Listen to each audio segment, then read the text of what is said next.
आप अपनी छतों पे स्विमिंग पूल बना रहे हैं, आप शराब नीतियां ला रहे हैं, एक चुनिंदा व्यापारियों को आप मुनाफा पहुंचा रहे हैं। सर बहुत क्लेवर चीफ मिनिस्टर है दिल्ली का, जिसको ये पता है कि हर मंत्रालय के अंदर क्राइम होंगे और वो मंत्री पकड़ा जाएगा और तेरे को एक खरोच भी नहीं आएगी। कि अगर हमारी भाजपा आती है तो हम 500 स्कूल बनाएंगे, और भाजपा आज होती तो बना चुकी होती। बिजली फ्री की बात थी, वो 200 यूनिट फ्री थी। 200 यूनिट के बाद अगर एक यूनिट आती है तो 600 रुपये बिल आता है, तो फ्री क्या हुई।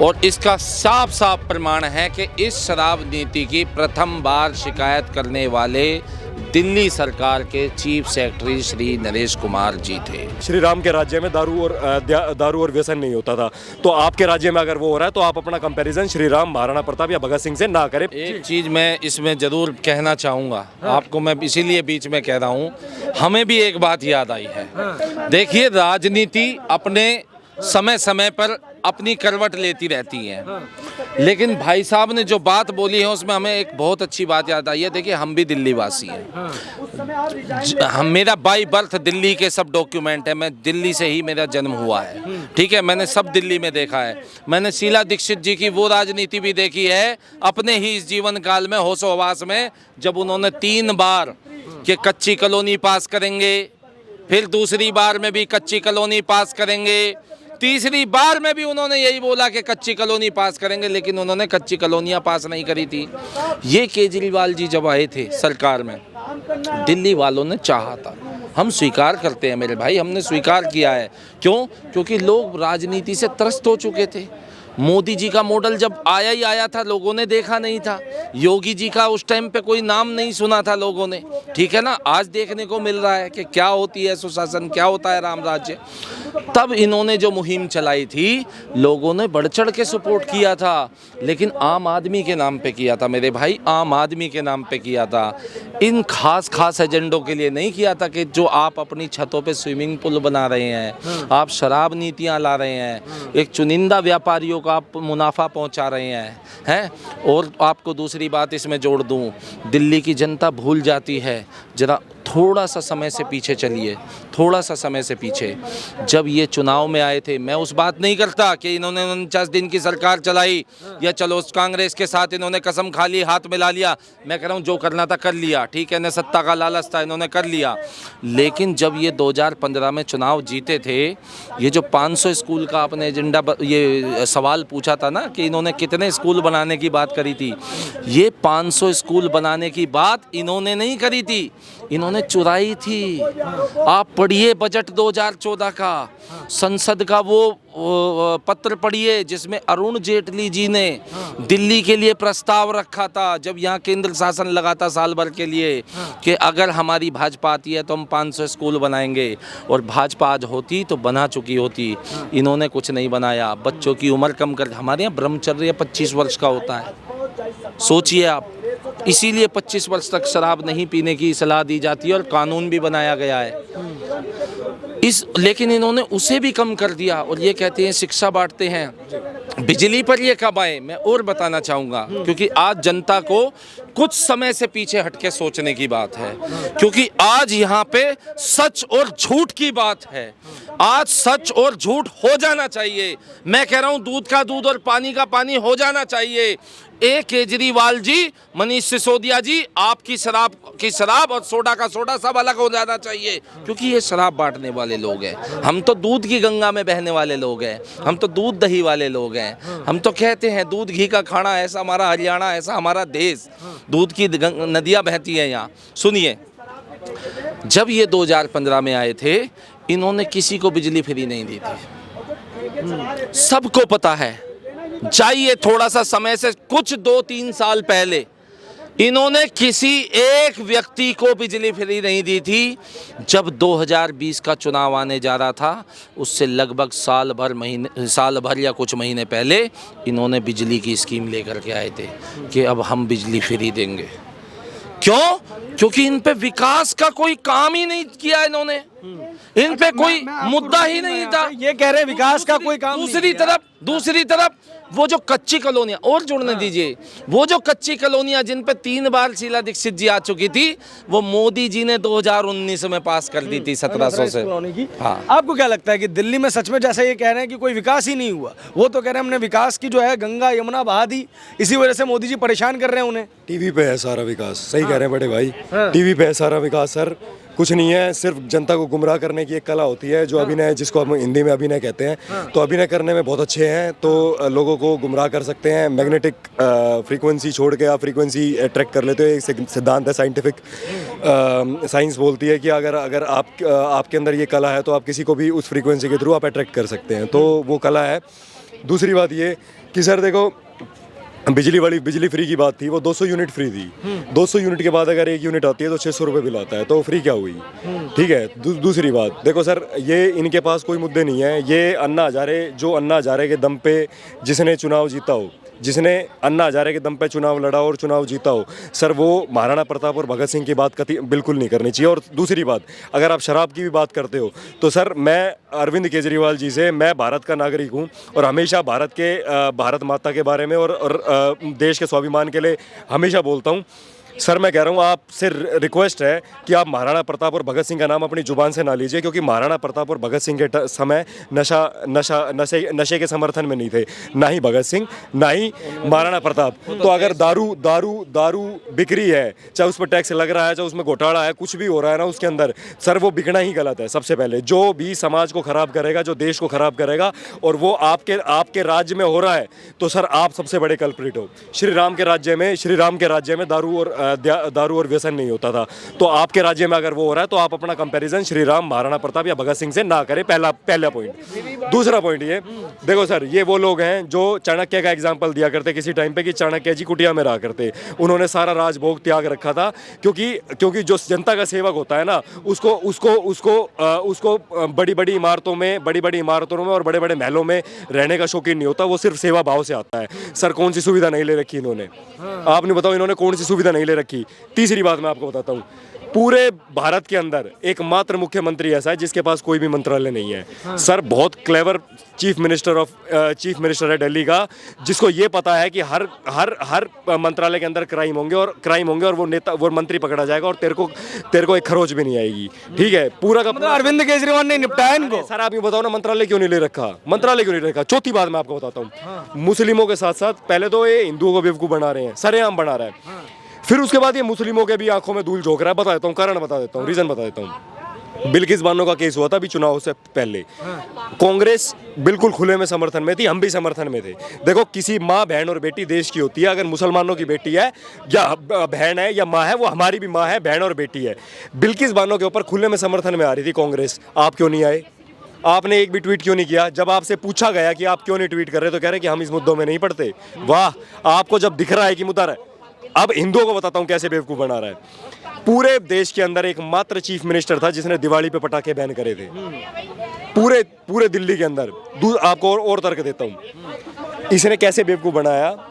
जब मुद्दा आया चुनाव के टाइम ना सर, ये आदमी आ जाता है और जनता को गुमराह करने का काम करता है। इसने क्या बोला, जब चुनाव हुआ है अभी दिवाली के टाइम पे, जब इसकी छवि खराब होने लगी, तो इसने कहा कि नोटों पे लक्ष्मी गणेश की मूर्ति बनवा देता हूँ। और इन्होंने एग्जाम्पल क्या कोट किया, इंडोनेशिया का। सर अब मैं आपको पूरी बात बता देता हूँ जो इन्होंने नहीं बताई जनता को, क्योंकि देखो सर, जनता के पास इतना समय नहीं है कि वो सारी चीजों का अध्ययन करे और डिटेल में जाए। देखो वो इस जनसेवक का कर्तव्य बनता है, जो चीफ मिनिस्टर, जो जनता द्वारा चुना हुआ सदस्य है, जो जनता के सेवक के तौर पे चीफ मिनिस्टर की कुर्सी पे बैठा है, उसका औचित्य बनता है कि वो जनता को सच बताए। लेकिन वो आधी अधूरी बात बता के जनता के वोट लेना चाहता है। सर इंडोनेशिया में गणेश की पूजा नहीं होती, आपको पता है इस चीज का?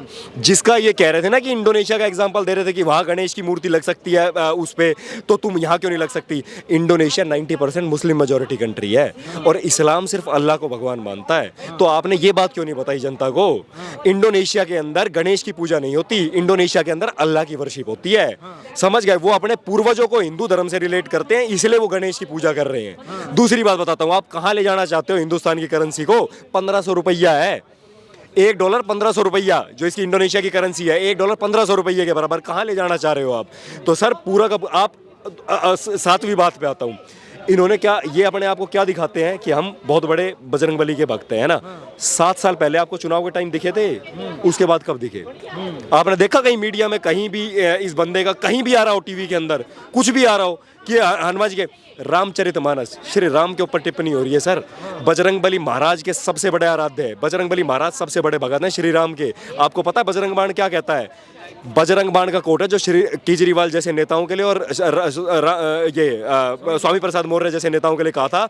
रामचरितमानस का अध्ययन करता हूँ, बजरंग बाण का कोट सुना देता हूँ। यो बजरंग बाण जो मारे ताही कहो फिर कौन उबारे। इनकी राजनीति विलुप्ति की कगार पे है सर। वो कहावत है ना, जब नाश मनुष्य पे छाता है पहले विवेक मर जाता है। तो इनका विवेक मर चुका है, इनके बुद्धि पे नाश छा रहा है। ये जनता को बर्बाद जो इन्होंने किया है ना पिछले 5-7 सालों के अंदर, जो ये 18,000 वहाँ घोषित कर दी, हिंदू मुसलमान को लड़वाने का काम एक नेता का क्या औचित्य होता है सर? आप मेरे को एक बात बताओ, अगर मैं आपको नेता की कुर्सी देता हूँ और आपके अंदर सबसे पहले क्या गुण होना चाहिए नेता के लिए? नेतृत्व का गुण होना चाहिए। नेतृत्व क्या कहता है कि आप समाज को एक करने का काम करो। हिंदू मुसलमान में अगर कोई दरारें हैं तो उन्हें एक करने का काम करो। इन्होंने क्या करा? 18,000 रुपए वेतन दिए मस्जिदों के मौलानाओं को, दिया? हिंदू मंदिरों के पुजारी को क्यों नहीं दिया? गुरुद्वारे के ग्रंथी को क्यों नहीं दिया? अब आप मुझे एक बात बताओ, एक भाई है जो श्री राम के आराध्य, हम श्री राम की पूजा करते हैं, ये भाई बड़े भाई श्री राम की पूजा करते हैं, हमारे दिल में दर्द नहीं होगा? फिर हम दर्द में हम कुछ कहेंगे तो मुसलमान सोचेगा कि ये हम इसके अगेंस्ट हैं। लेकिन लड़वाया किसने? इन गद्दारों ने। सर ये गद्दार अगर कुर्सियों पे ना बैठे हो ना, आप मुझे सर एक बात बताओ, मैं जनता के हर मुसलमान से एक बात बोलना चाहता हूँ सर, ये प्लीज काटना मत। आप मुझे एक बात बताना सर, कौन सा नेता आज तक हिंदू मुसलमान के दंगे में मरा है? आप मुझे एक नेता का नाम बता दो। सर ये कहते हैं धर्म युद्ध होगा, यही कहते हैं ना कि वो कश्मीर फाइल्स को यूट्यूब पे रिलीज कर दो, यही था ना नेता? अरे बेशरम आदमी, कश्मीर की जनता जो पूरी दिल्ली है तेरे को समर्थन देने लग रही है, जिसकी माँ बहनों के साथ रेप हुआ, जिनकी लड़कियों को उठा ले गए, जिसके परिवार खत्म हो गए, उसने तेरे को मत दिया और तू क्या कह रहा है खड़ा होके कि यूट्यूब पर रिलीज कर दो। दूसरी बात सर, ये अगर हिंदू मुसलमान को एक करने का काम करते ना तो ये कभी भी ऐसे पक्षपातपूर्ण रवैये इनके ना रहे होते कि जैसे इन्होंने ये सैलरी में किया है। ठीक है, तो सर मैं जनता से ये कहना चाहता हूँ कि भाई इस एक मंत्री है आपकी कुर्सी पे बैठा है और वो कह रहा है मैं फ्री दे रहा हूँ, तो भाई तुम में से इस दिल्ली इतनी बड़ी है सर, इसमें से कोई भी आदमी खड़ा हो गया अगर फ्री बांटने लग जाए तो वो मुख्यमंत्री बन जाएगा। सर आप मेरे को बताओ, आप चुनाव लड़ रहे हो गांव का सरपंच का, ठीक है, या मैं लड़ रहा हूँ अपने गांव का सरपंच का चुनाव, मैं जनता से कह रहा हूँ, मेरे गांव की जनता को बोल रहा हूँ कि भाई हर महीने मैं आपको 5-5 हज़ार रुपए दूंगा, 5-5 हज़ार रुपए मेरी तरफ से सबको, ठीक है, और सबके घर राशन फ्री।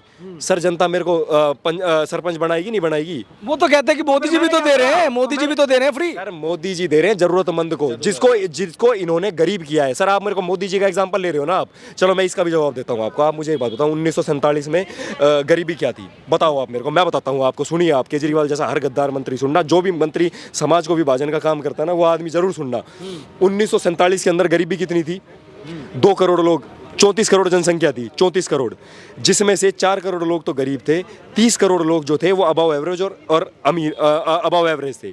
अब आप सर मेरे को एक बात बताना, 75 साल बाद आज़ादी के क्या है रेट, कितना है, जनसंख्या कितनी है? 142 करोड़। आपने जनसंख्या कितनी करवा दी देश की? 142 करोड़। 4 करोड़ लोग जो गरीब थे वो कितने कर दिए? 84 करोड़। ये इसमें मोदी की गलती है, मोदी की गलती है इसमें।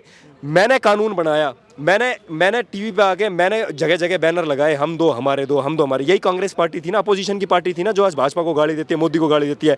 मैंने ये बैनर लगाए जगह जगह पे, हम दो हमारे दो। मैंने कानून क्यों नहीं बनाया?